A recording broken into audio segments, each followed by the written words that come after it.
যার জীবনে ধৈর্য বেশি তার জীবনে সফলতা বেশি, যার জীবনে ধৈর্য কম তার জীবনে হতাশা বেশি। আমার ভাইয়েরা, আস-সাবরু মিফতাহুল ফালাহ, ধৈর্য হলো সাফল্যের চাবিকাঠি। ধৈর্য কি? সাফল্যের চাবিকাঠি।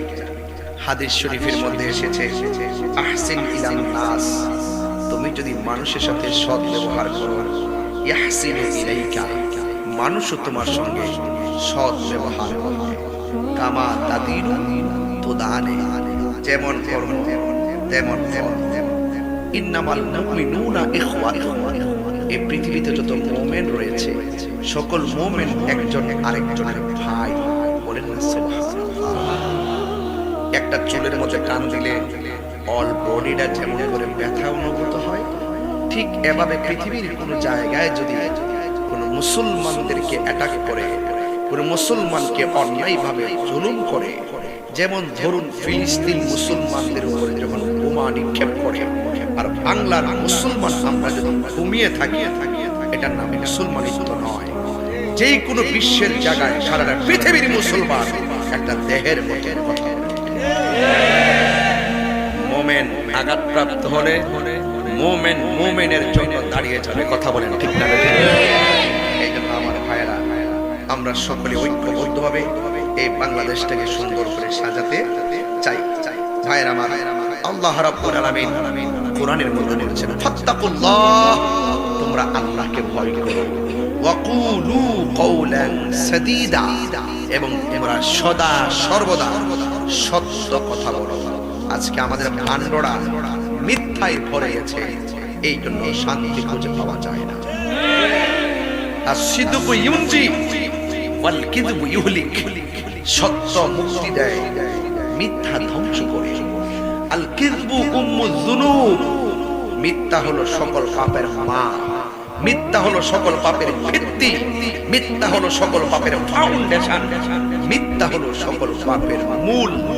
এই জন্য ওই পোকা, এক ধরনের পোকা আছে দেখবেন, কাঠকে খেয়ে খেয়ে, ছোট পোকা, দাঁত দেখা যায় না, ধরা যায় না, একদম ছোট্ট পোকা, দেখবেন কাঠের ভিতরে যখন প্রবেশ করে ওই পোকাগুলো কাঠ খেতে খেতে খেতে খেতে ভালো একটা কাঠ খেয়ে জরা ছিন্ন করে দেয়, জরা ছিন্ন করে দেয়, ভালো কাজটাকে নষ্ট করে দেয়। ঠিক এমন ভাবে মিথ্যা কথাটা মনে হবে একদম হালকা পাতলা, কিন্তু মিথ্যা মূলত আপনার অল বডির ভিতরে যত সত্য আছে, ন্যায্যতা আছে, যত ধরনের গুণ আছে, প্রেম আছে, সবগুলোকে আস্তে আস্তে করে ধ্বংস করে দেয়। কথা বলেন ঠিক কিনা বলেন? এই জন্য আল্লাহ বলছেন, যা আল হাক্কু ওয়া সাহাকাল বাতিল ইন্নাল বাতিলা কানা যাহুকা, সত্য সমাগত, মিথ্যা দূরীভূত। আমরা হকের জন্য জীবন জীবন। কথা বলেন ঠিক না বেঠিক? এবং ভয় করব একজনকে, জবানটা খুলে বলুন তিনি কে? আরো বড় তিনি কে? বলা হয়েছে, ওয়ামান নাজাহু ইল্লা বিত্তাকওয়া, তাকওয়া ছাড়া সফলতা অর্জন করা যায় না। তাকওয়া কি জিনিস? আপনি রোজা রেখেছেন, রোজা রাখার পরে দুপুরবেলায় ঘরে ঢুকেছেন, দরজা লাগিয়ে দিয়েছেন, অথবা আপনি একটা মদের বোতল এনেছেন, মদটাকে হাতে নিয়ে ঘরের ভিতরে ঢুকেছেন, ডানের দরজা লাগিয়ে দিয়েছেন, বামের দরজা লাগিয়ে দিয়েছেন, সামনের পিছনের জানালা বন্ধ করে দিয়েছেন, ঘরের ভিতরে কেউ নাই, ডানে কেউ নাই, বামে কেউ নাই, সামনে কেউ নাই, পিছনে কেউ নাই। আপনি মদের বোতলটার যে মুখটা আছে, সেই মুখটাকে আপনি খুললেন, খুলে ভাবলেন আমাকে কেউ তো দেখতেছে না, আমি মদটা খেয়ে ফেলি শান্তি মতো। যেই মাত্র মদটা মুখে নিতে গেছেন, তখন আপনার মাথায় ঢুকে গেছে, হাই হাই রে, আমার ডানে বামে সামনে পিছনে কেউ না থাকতে পারে, আমাকে তো একজন দেখতেছে। বলুন না তিনি কে? মদের বোতলটা ঢিল মেরে মাটির মধ্যে ফেলে দেওয়ার পরে তিনি বলতেছেন, না, এই পৃথিবীর সকলকে ফাঁকি দিতে পারবো, কিন্তু আল্লাহকে ফাঁকি দেওয়া সম্ভব। মদের বোতলটা রেখে দিয়েছেন, এটার নামই হলো তাকওয়া।